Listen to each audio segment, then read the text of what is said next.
Okay. So happy Wednesday. I know Colleen was on a mini jaunting vacation and she's back. Today's her first day and she's introduced to the Zoom meeting right off the bat. So have a number of different topics, and some of this stuff is, to be frank, is going to be done on the fly today because we got some new guidelines from yesterday, late in the day, and then early this morning. In addition, for some reason, it's putting everybody into a waiting room instead of using the passcode. So I'm kind of jumping back and forth on my screen between looking at you guys on the screen and also the waiting room to let people in. So we're doing this by the seat of my pants this morning.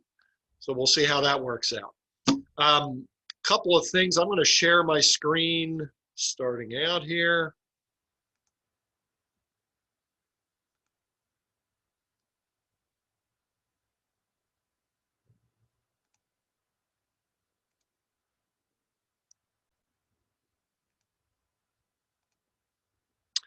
Okay, the main thing in today's meeting is going to be about valuing real estate in today's world that we're in 2020. So much has happened, obviously, this year. And I thought it would be a great idea, which I'll talk about a little bit later on, to get an appraiser on here so that we could talk with him or her about, their experiences in 2020, what they are going through, and how they're approaching things perhaps a little differently that we could utilize in our CMAs that we do with our clients. So with that said, before we get too far into this, I'm going to turn it over to James, James Ream and Dan Rank. They each have something regarding mortgages, which I think James is going first. Go ahead, James. Yep. Good morning, everyone. Can you hear me? Yep. So with Veterans Day being last week, I just wanted to remind everybody that we do have a lender credit program for our hometown heroes. So just wanted to bring that up. It's $500 lender credit, and it can be used for active service members that are serving in our military, also police officers, nurses, firefighters, EMTs, teachers. That is out there for them, to get a $500 lender credit to help with closing costs. So being that Veterans Day was last week, just wanted to remind everybody of that. It's a nice little perk that we have here that we provide to clients. So if you have anybody that falls in those categories, we'd be happy to work with them and ultimately hook them up with that credit. Are you done? I am. Okay, perfect, great. Yeah, so I just wanted to talk briefly about seller assist. So obviously we're not seeing a whole lot of seller assist on the front end of contracts these days with the competitive market we're in, but we often, or seller assist is often being used as a tool for reply to inspections. So obviously we're seeing addendums coming through somewhere throughout the transaction where seller assist is now being offered in lieu of repairs in some cases where the seller doesn't necessarily want to do them, but the buyer is still getting credit.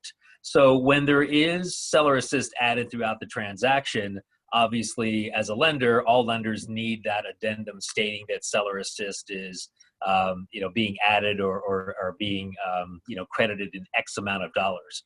The most important thing about that particular addendum is, and every person I've spoken with and with my experience of 16, 17 years, we really don't want to see anything else on that addendum.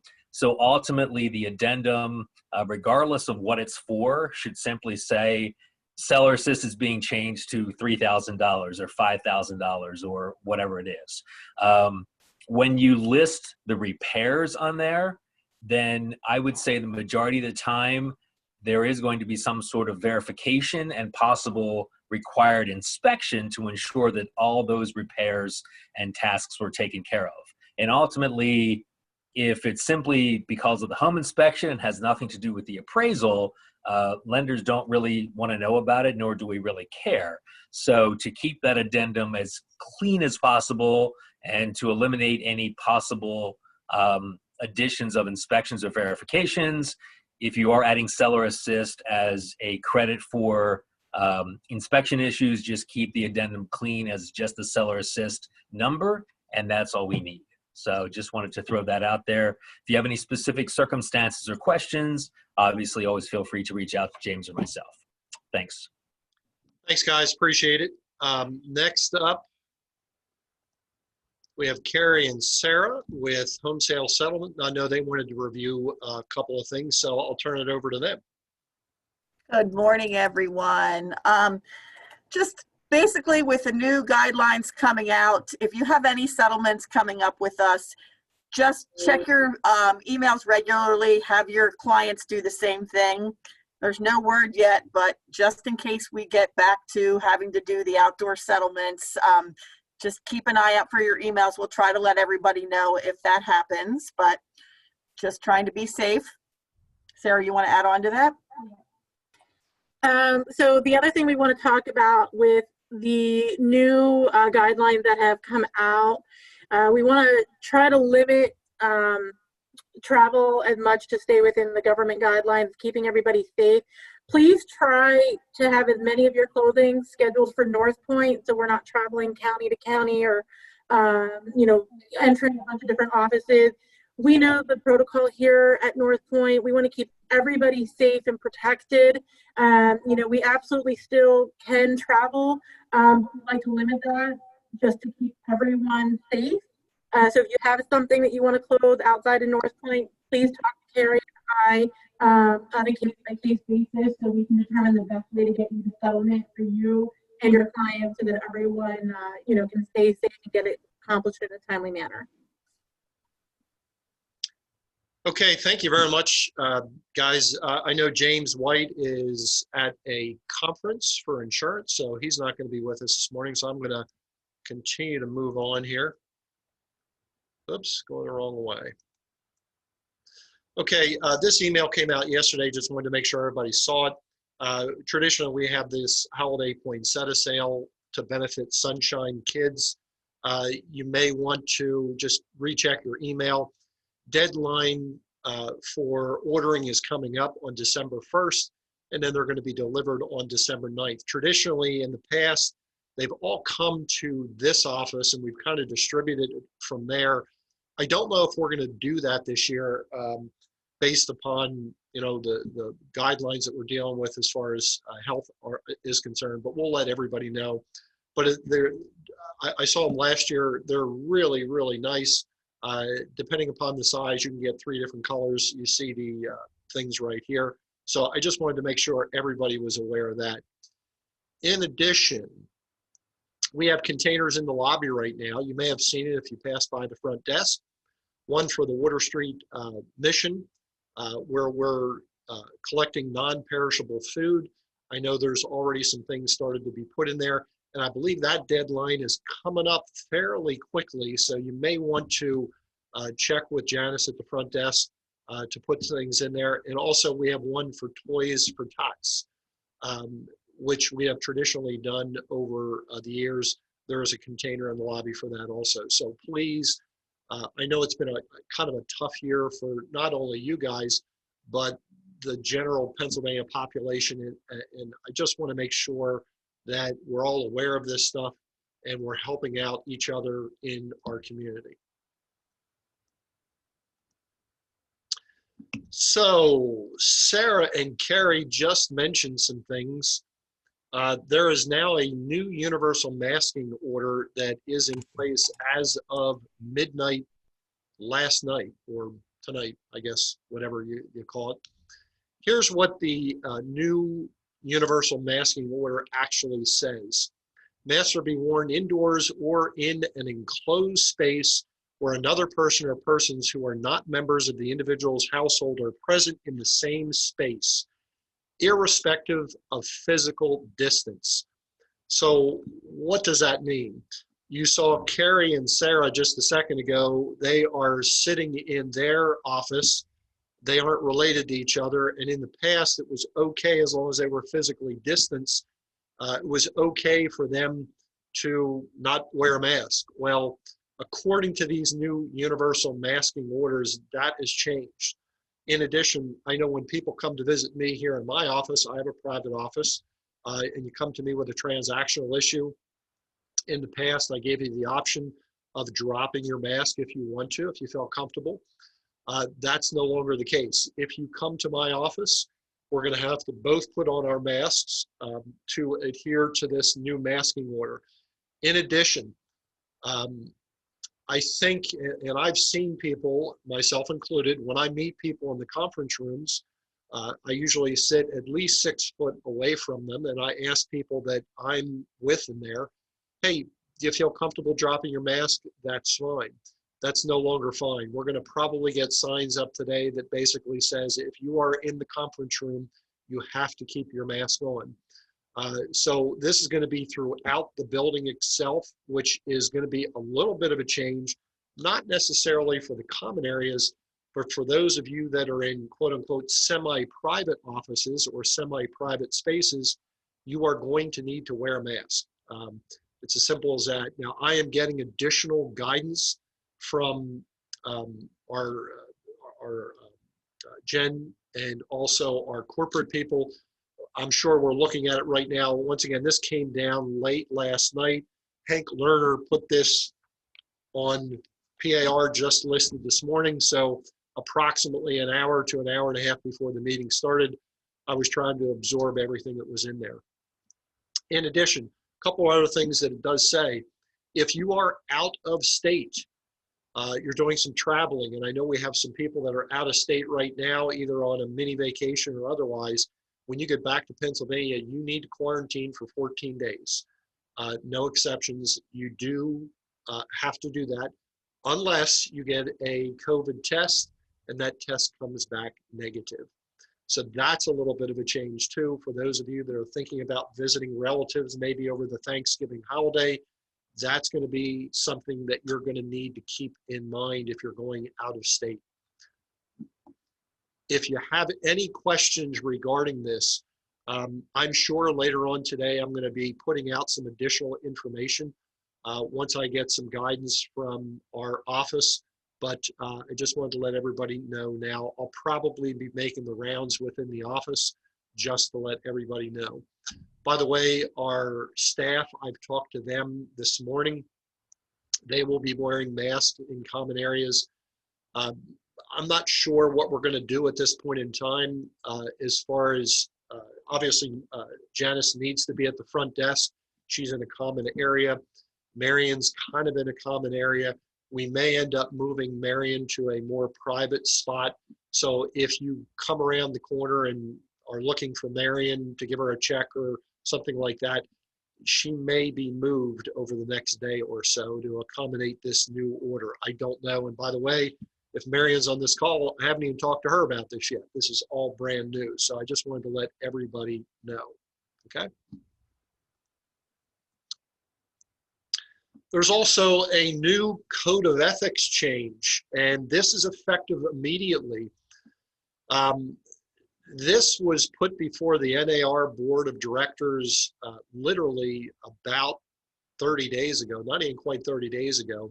And there were a variety of changes made that deal with some things that are happening in our country right now and with real estate agents who are saying some things online that perhaps they shouldn't be saying online at this point in time. So let me get into it. Here's a new standard of practice 10.5, a new standard of practice 10.5.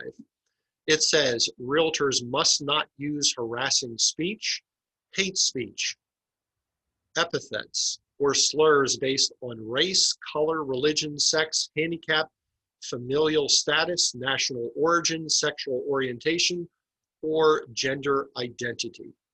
So that by itself, a lot of people look at that and say, nah, I don't have any problem with that. That seems to be okay. And I get why they're doing that because there's a lot of stuff that's going around, especially online, a lot of stuff that's being thrown around, but it gets a little deeper. And this is where, to be perfectly frank, it got a little bit controversial, but it has been passed by the NAR Board of Directors, and I wanted to make sure everybody's aware of it. I'll continue on here.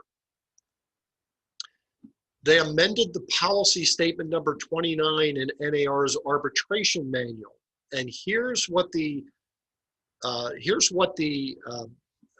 amended version says.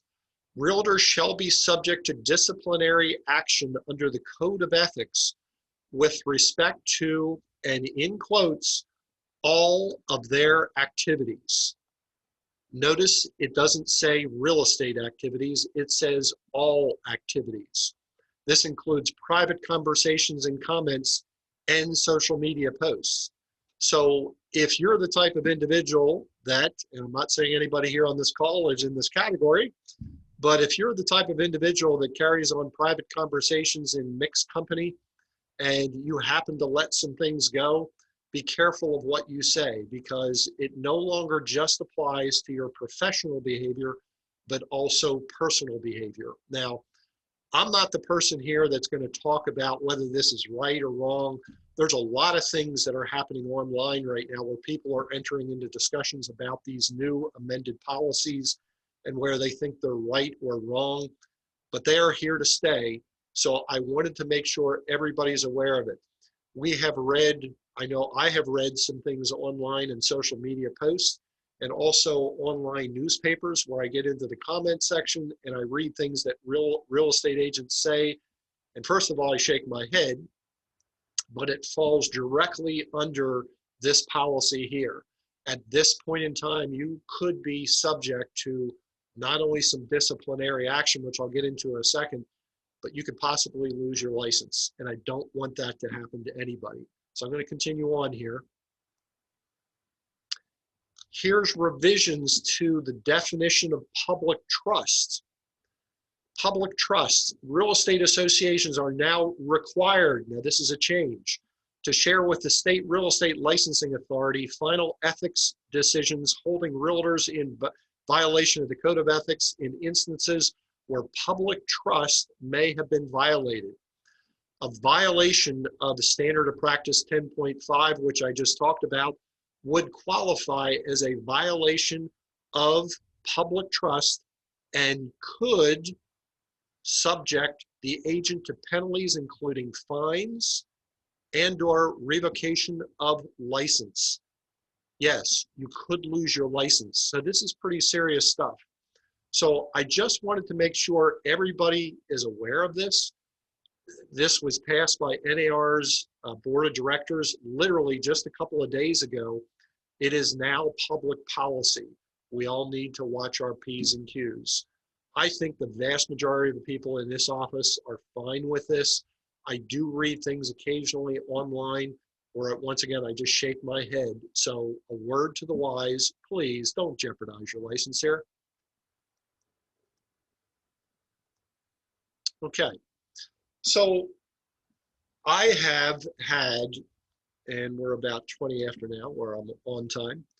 I've had probably 20, 30 discussions with people in this office about valuing property in the age in which we find ourselves. Obviously, the real estate business was just shut down, came March and April. We were shut down for a period of time, then we came out of the shutdown, and then literally all what broke loose, and people are scrambling to get into properties, scrambling to get them under agreement. And I've had agents come to me and say, hey, Tom, I'm putting these, I'm doing a CMA for a seller, and my comps are coming up with 250 as the max. And I'm looking at all the stuff that's happening around. I'm looking at appreciation rates based upon the stats that I'm getting out to the office. And I'm seeing that stuff is appreciating year over year, double digits. So, we're getting it on the market at 250 and it's on the market for 2 days, and I got 10 offers and the lowest price is 260. I got a high offer of 275. How do I advise my clients? It's an interesting question. So I thought I'd invite an appraiser, a longtime appraiser. Sorry, Jim, hate to use the word long time. Longtime appraiser to our session here this morning. I did prompt Jim with some questions ahead of time, which will flash up on the screen. But I want to give you a little bit of Jim's background just to let you know who's going to be talking with us this morning. And I've known Jim probably for 25 years. We've worked together in the past. He does have his license hanging here in this office. He doesn't actively sell real estate, but he keeps it active for his appraisal purposes. Jim was first licensed to sell real estate in 1972, and he started his real estate career with Slough Blumenstock. For those old timers in the audience here, Slough, yes, that is Pete Slough, and also Blumenstock was Red Blumenstock, who was a longtime appraiser and has long since retired. Jim got his associate broker's license in 1976, and that's when he started appraising. So since 76, he's had a lot of experience up here and under his belt. He is a certified PA residential appraiser, got that in June of 1994. He also is a residential accredited appraisal through NAR. And Jim, on average, if you can imagine this, does between 300 and 400 residential appraisals a year. So if anybody knows about the different types of markets that we've been through and how they affect, values and what to look for, what to be aware of, Jim's probably the guy to go to. So, by the way, I should mention, we have some predetermined questions here, which Jim is going to talk about, but these may prompt some additional questions for you that are listening to this. Colleen is going to be manning the chat box. Instead of interrupting us here, please jot them down, put them in the chat box, and Colleen will take a look at that. And at the end here, what she'll do is if there is anything in that chat box, she'll jump in and she'll ask some additional questions. And at the end of this session, don't worry, I've already chatted with Jim ahead of time. He is willing to take calls from agents regarding different aspects that you might be dealing with, either with appraisals or trying to price out properties correctly. And I'll provide Jim's contact information in the email that I send out after this particular session. So without further ado, Jim, welcome to the North Point Zoom meeting. Well, thank you, Tom. I hope that that we can shed some light on some of this major confusion that's existing today. Yeah.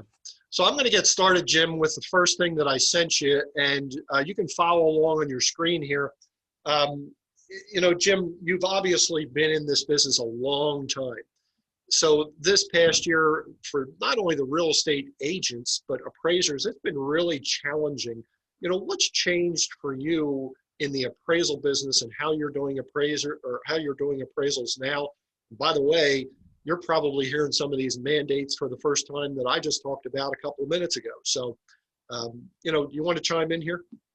Well, for the most part, what we like to see as appraisers, we like to go into a house that is not occupied by the seller.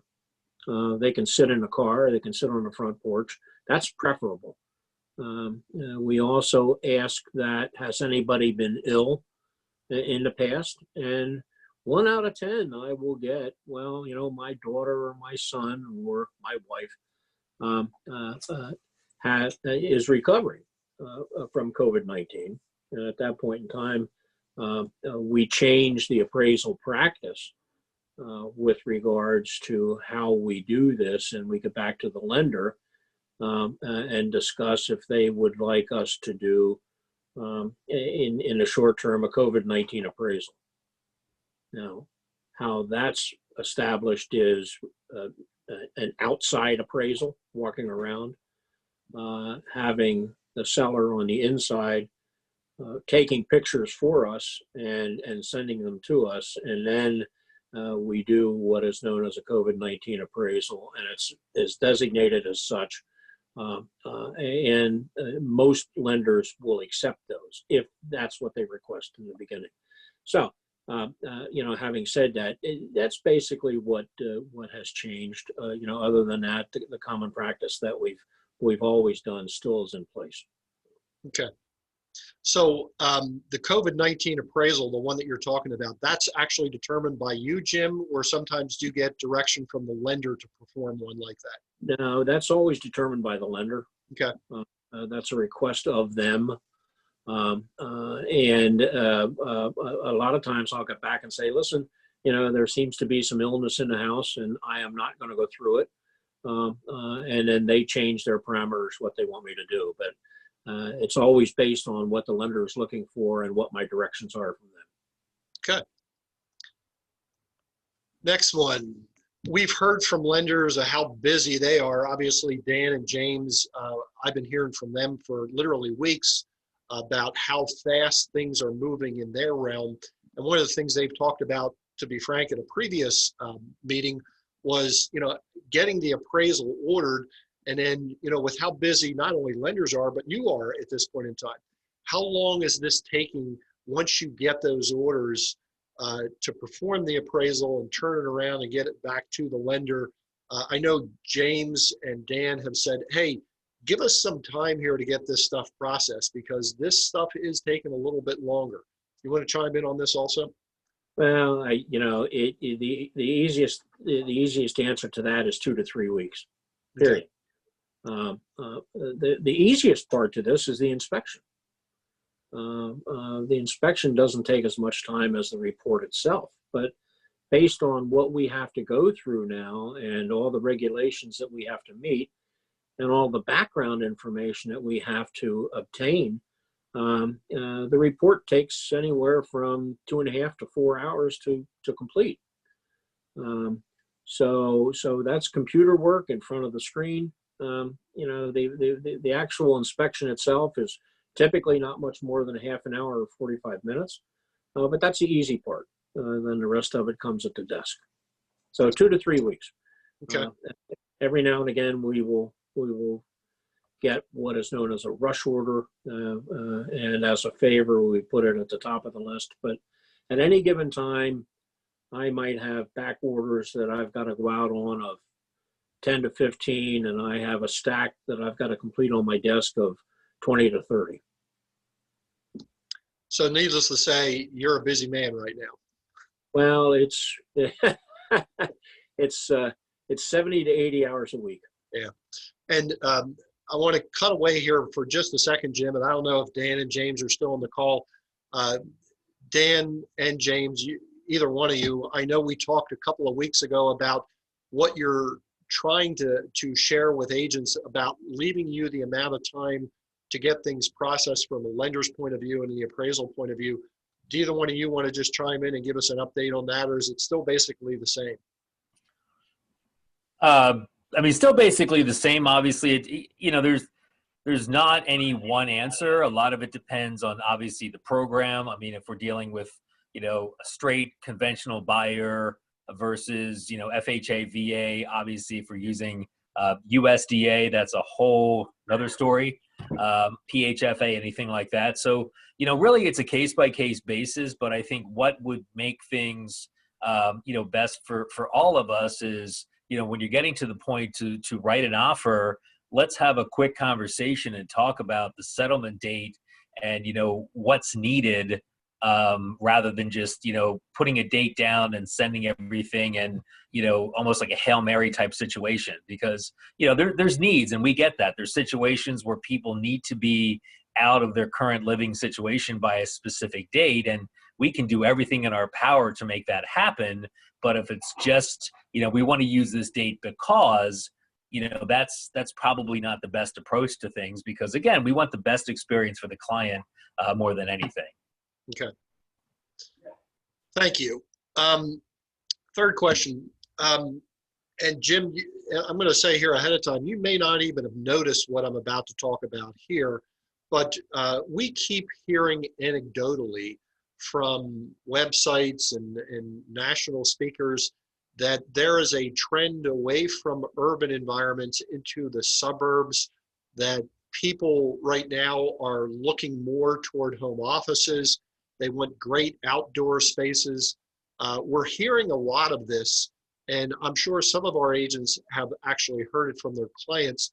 But from an appraisal perspective, what are you seeing, if anything, at this point in time? That's a question I think is extremely appropriate, but for the most part, I can't answer that question. I mean, it doesn't come up in the appraisal process. It might come up in speaking with the agent that there's something at the property that really turned the buyers on. But this migration from urban to suburban might hold true for some of the major metropolitan areas, but I don't think it holds true for Lancaster. There's an awful lot of suburban to urban, and that shows with the value of Lancaster City properties going through the roof.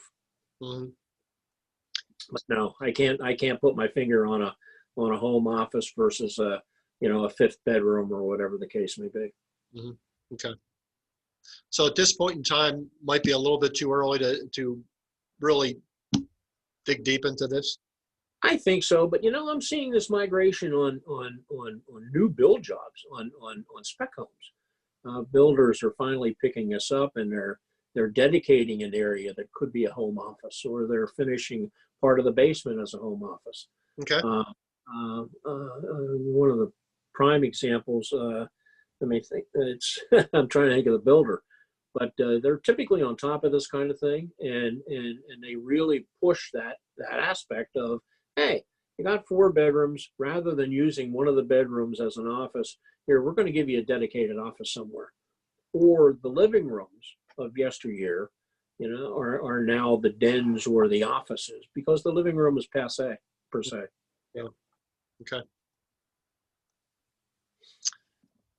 Here's a loaded question. Agents are always looking for, hey, I'm looking at this house and it's got a swimming pool. What do I give for a swimming pool? And does it have any value at all? Or, I got these hardwood floors that are throughout the entire first floor. And, how do I account for that in my CMA? Obviously, you as an appraiser, you take a look at these things. And I know this is a dangerous, loaded question for you, but I thought I'd ask it anyway. Go ahead. Well, it's an excellent question, and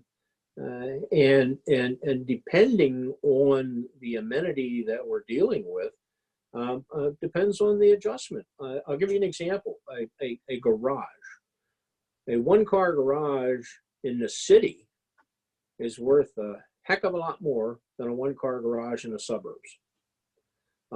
Just because of the environment that it's located in. So for me to say to you that a $5,000 adjustment for a 1-car garage across the board works, one size doesn't fit all. So it's one of those scenarios that as I might regret this in the future, but that I volunteered with you, specific questions. If an agent wants to give me a call, we can discuss that. But for liability reasons, I don't want him to come back to me and say, well, Kunz said, this amenity is worth $5,000. No, so I'm not going to stick my foot in my mouth, but I'll give the guidance where I can give the guidance. Swimming pools are another story. Just as many swimming pools that are valued as an amenity, just as many get filled in. There were 2 recently that I got involved in that the buyers didn't want the pools. And as part of the sale, they had them backfilled. So there's a $50,000, $60,000, $70,000 cost amenity to put in is worth nothing. So when I get involved in the swimming pool, lenders want comparables with swimming pools. If I can't give them one of those, for the most part, there is no value for the pool. Okay. For the most part. Let me give you one thing that I've tried to answer for agents over the years, and I'll tell you what my answer has always been, and you let me know if I'm out in left field or not here. I get a lot of agents who say, hey, Tom, I'm looking at a home and trying to price it in this particular neighborhood. Let's say the neighborhood has 100 to 200 homes. So it's a residential development area. And in that area, there are 3-bedroom, 2 stories and 4-bedroom, 2 stories. And let's say the 4-bedroom, 2-story is 2,500 square feet. And the 3-bedroom, 2-story is 2,500 square feet. In other words, it's about the same, but you're dealing with a different number of bedrooms. I've always looked at that, especially if it's common to an area. I've always looked at that and said, I don't really find too much extra value in that bedroom because the square footage is still there. Give me your take on that. Well, again, you know, we're going into times here that extra bedroom could be your office. So Sure. that can be a change in the forethought. There is a value difference that the appraisal community uses for a difference in bedrooms, and depending on the price, depending on the location, etc., that can be a $5,000 to $10,000 adjustment if the square footage is the same. Now, having said that, the practice is that we will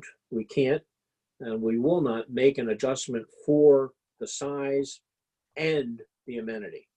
So in other words, if it's a 2,300 square foot 2-story versus a 2,500 square foot 2-story, one has 3 bedrooms, one has 4, we either adjust it for the bedroom or we adjust it for the square footage, but not both. So that's considered a double adjustment. Double bag it. Yep, that's correct. Okay. Yeah. Okay. How far back in time do you typically go to search for comps, and what would cause you to consider a longer time frame? Well, again, our hands are tied to some extent. Maximum is a year, but look back at what happened this past year. Yeah. If I go back 12 months for a closing date, that 12 months, depending on where it is and what location, you know, that could be, I'm not saying it is, it could be up to a 10% adjustment. Well, I mean, that's a lot of darn money. So the lender is looking for sales that are as timely as they can get. There are certain instances where timely sales are not available, but they're in the same neighborhood. Or I just did one that the 2 comparables that I used were neighborhood comparables. One was the exact same model, but it was 10 months old. Our guidelines, for the most part, don't allow us to go outside of that neighborhood if that value is justifiable in the neighborhood. So the folks involved did not care for, and what I mean by that is the sellers did not care for my rationale and came up with 3 other comparable sales that were in a different school district in a different competing location. In essence, I couldn't use them. So, you know, based on that, I don't like to go past 6 months. In a lot of cases, boy, I don't like to go past 3 months, just because of all the changes that have happened. But a lot of it's a luck of the draw. Some of them, the more unusual that they are, or the different locations that they're in, they're just harder to find. Yeah.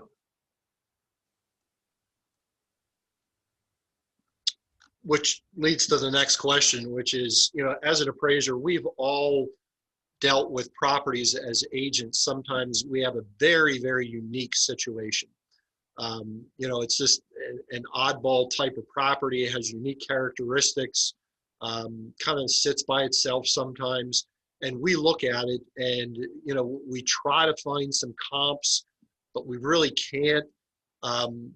You know, tell us your rationale of when you look at these unique properties to appraise and when you go outside of a general or an immediate geographic area. Well, if you start in the broad base search category, you go into the school district. You go into the subdivision. You go into the style of house and then the square footage. So you lump all of these things together, and if nothing works, because quote, it is unique, then we have to look at the quality or the quantity of that uniqueness of that house. And a lot of times I'll start out in the county and try and hang my hat on one specific item in that house. For instance, lot size. I'm working on one now that's up in Reinhold's, and it's on 10 acres. Well, you know, how many 10-acre properties are there for sale in Cocalico? That's one thing. But two is I look for multi-acre properties in the county, and sometimes I have to go into Berks County in that case. But anyway, so we look at that part of the uniqueness and then work our way down as far as square footage, as far as amenities, that style thing. You know, and then there's the castles of the world, and they're the most difficult. So, you know, you have to get into a 4 or 5 or 6 paragraph talk with the lender that this is how you valued this, and a lot of cases you can speak to the underwriter that's going to look at this because you are their eyes. So on paper and in black and white, it might not match exactly what they're looking for, but based on our rationale as their eyes, they can accept it.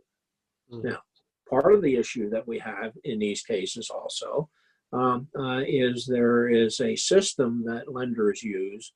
It's called desktop underwriting.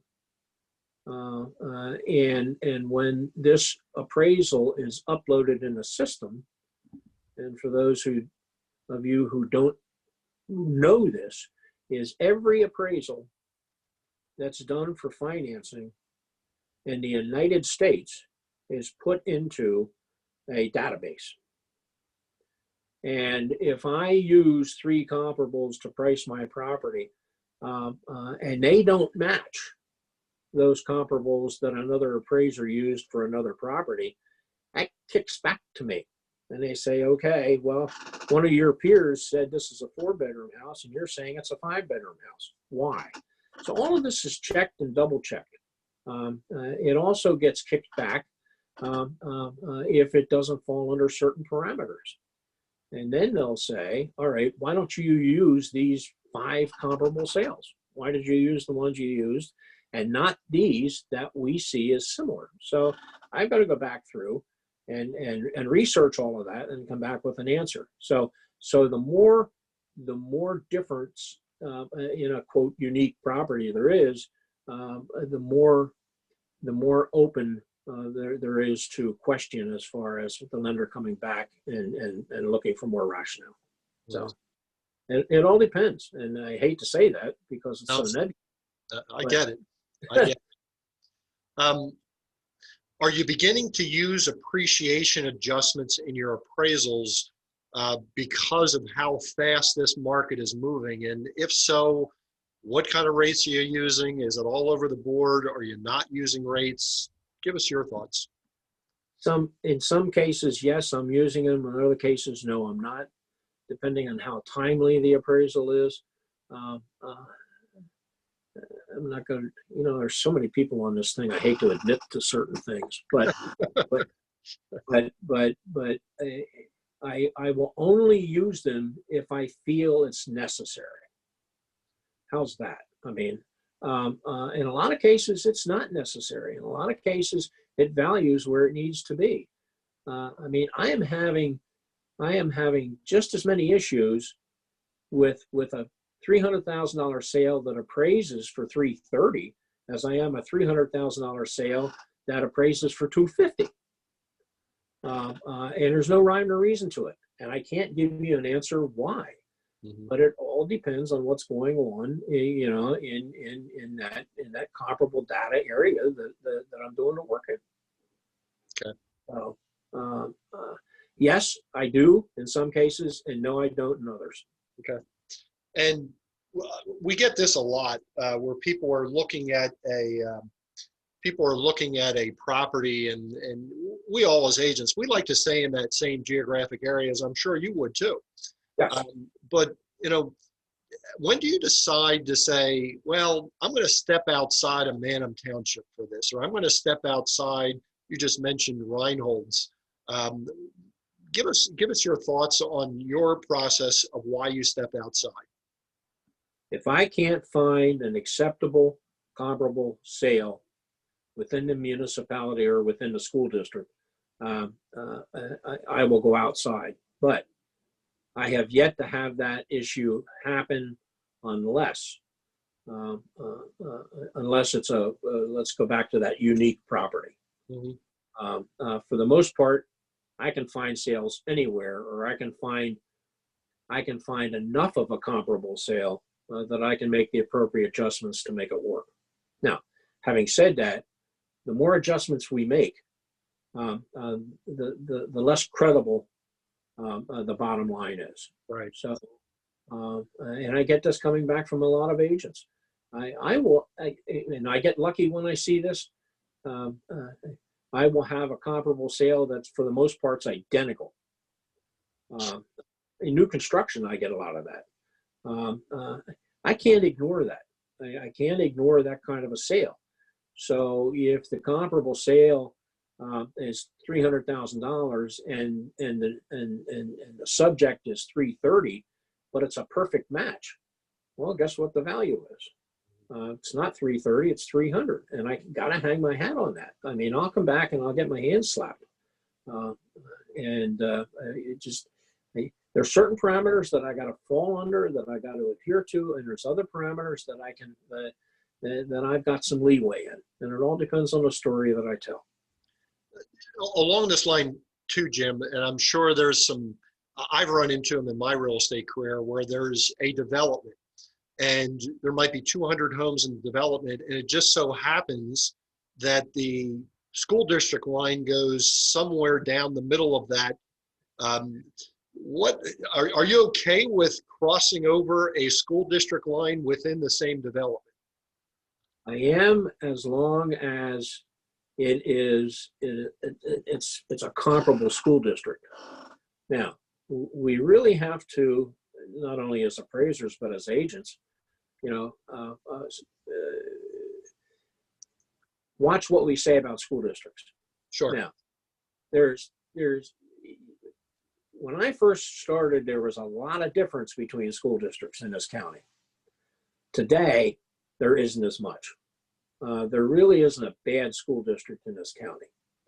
It all depends on the background, and it all depends on why you want to live in that area. We always gravitate toward the Manhattan Townships and the Hempfields of the world, saying it's the best school district. Well, I'm going to admit that I graduated from McCaskey back in the 60s. And today, I think McCaskey's got a phenomenal learning process and educational process. So to have that line going down through a subdivision, as long as really it isn't a negative in that next school district, I wouldn't worry about it. It's in the subdivision. Okay, thanks. Do you ever consider comps provided by the agent when doing your appraisals? And if you do, do you like to get them from the agent right up front? Do you do your appraisal and then get back to the agent, a mixture of both? Give us your thoughts. For those agents that know me, that are on this call, I always welcome comparable sales. It doesn't mean I'm going to use them, but it shows me that as an agent, you're doing your homework. You're doing your best. And if I have time, I will discuss those comparables, good, bad, or indifferent, with the agent. Now, having said that, for the most part, I don't have time when I'm doing that kind of a situation, unless I have a value problem, discussing, those sales with an agent. These agents understand that, again, if I'm having a value problem, I will call the agent. and I will say, I'm having a value issue. I won't go any further than that. Can you send me the comparable sales that you used to value the property? And I get one of three answers. Yes. And 5 minutes later, I get them. The second one is, yes, I'll send them to you. And 3 days later, I get them, which means I never did it to begin with. Or three is, well, that's the price that the seller wanted. So those are the three instances that we get involved in. So the more information that you can give me up front, the better. There are agents that I go into the house and there is a folder there for me that has all of the information on the house, the CMA, the comps, the deed, all of that. Now, I have all of that information going in too. But it's really nice to see that that agent has got the wherewithal to do all that prep stuff in advance. You know it's going to come down. You know it's going to be asked in the least favorable situation that I run into is, well, we don't have any. That's what the seller wanted. Well, that doesn't help me a bit. Right. So if you want to help yourself, help me. Okay. And then just in general, obviously you and I are in the same profession. We're in the real estate profession. You do the vast majority of your work in the appraisal side of it. Our side is the sales side of it. From your point of view, looking at agents, the way that they do CMAs and things like that, what do you think are the biggest mistakes that we perhaps make that you can help us out here? Well, you know, this market is shades of the 2004 to 2007 market. It's shades of the early 90s market. We have to be careful that supplying the information to your sellers to properly price the property, you don't get ahead of yourself. And what I mean by that is you can show them all day long that these properties are selling for XYZ, and that the likelihood of them getting an over asking price offer is pretty good. But you also have to forewarn them in regards to that last step, which is the appraisal process. Appraisers live in a black and white world, period. It's not as different from the sales world, where we say, okay, it can be different. What I would suggest when you get into this kind of a situation is you have to look at every offer that comes down the pike. If you have a 50% down offer and it's inflated and you don't have an appraisal contingency, you're fine. You have a little leeway there. And in this kind of market, I'd suggest not putting in that appraisal contingency, but neither here nor there. Just be aware that if you put a price on a property and your CMA has a range, and the way that I always handled CMAs were, you have 4, 5, 6 properties, and you have a low and a high, and then you have an average in between. So there's one that sold extremely low for whatever reason, and who knows? And there's another one that sold extremely high. Throw out the high, throw out the low, and then come in with your averages in between, because that tells a better story of where you probably should be in the pricing. But if you have a range of 200 to 225 on your CMAs, well, where do you think the seller is going to want to price this? They're not going to want to price it at 2. They're going to want to price it at 225. So if the top of your market and your CMA shows 225, what do you think the appraiser is going to see? He's going to see the same thing. Top of the line is 225. Well, if you accept an offer at 240, you're going to have a situation with that. So, I mean, I'm getting values that for the most part, internally within the subdivision itself, within very similar models, prices are $20,000 or $30,000 above that top sale.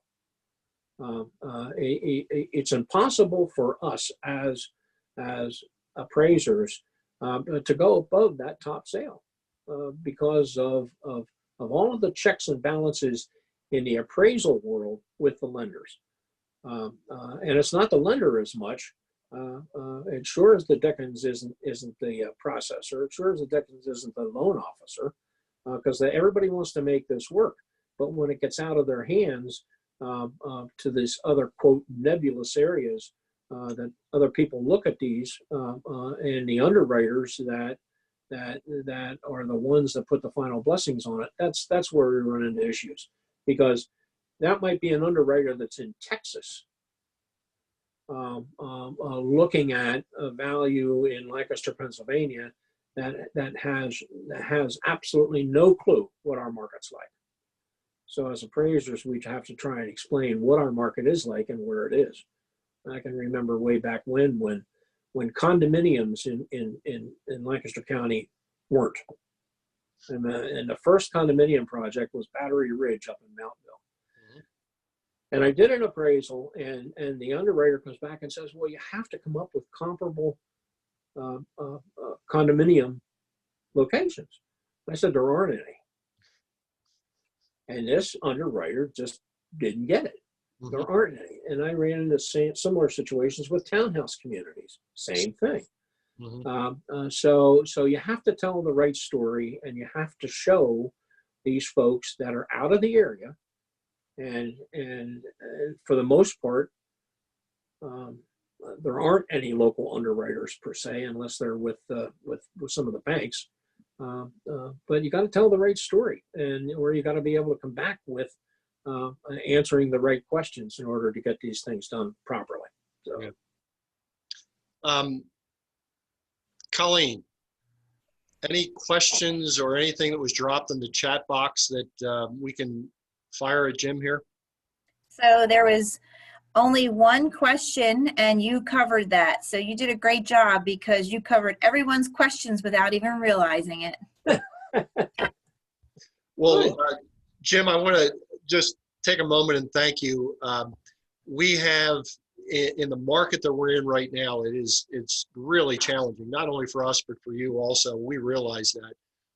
And we all got to live together because we're all trying to get these properties settled. So once again, just to reiterate something Jim said here, and he said he might regret this, which is if you have questions about something specific having to do with the property that you're working on, Jim would be happy to at least listen to the issue and provide some guidance and insight from his perspective from the appraisal side of it. And once again, I will make sure that I get Jim's contact information into the email that goes out when we have the recording done here. So Jim, thank you very much. I appreciate you being here today, and get out there and finish up your appraisal today. Well, I appreciate it. Listen, just remember, we're humans too. We live in the same world as you do. All right. The object is to make these transactions work properly. But like I said earlier, we live in a black and white world. We're under different regulations than you as agents are. So you have to just realize that there are certain situations that we can work with, and there are others that we can't. That's it going forward. So, I'm here for you guys if I can be. Thanks, Jim, once again. And we're right at 12 noon. So leaving you here today, we won't be meeting next week. And I just want to make sure that I wish everybody a happy Thanksgiving. I know we're dealing with some trying times with the rise of the COVID, stuff again. So however you celebrate Thanksgiving this year, whether you're with family or you're doing it remotely, give thanks for what we have. Thanks for being here this morning, and talk to you next meeting. Take care, everybody. Thank you, Tom. Mm-hmm.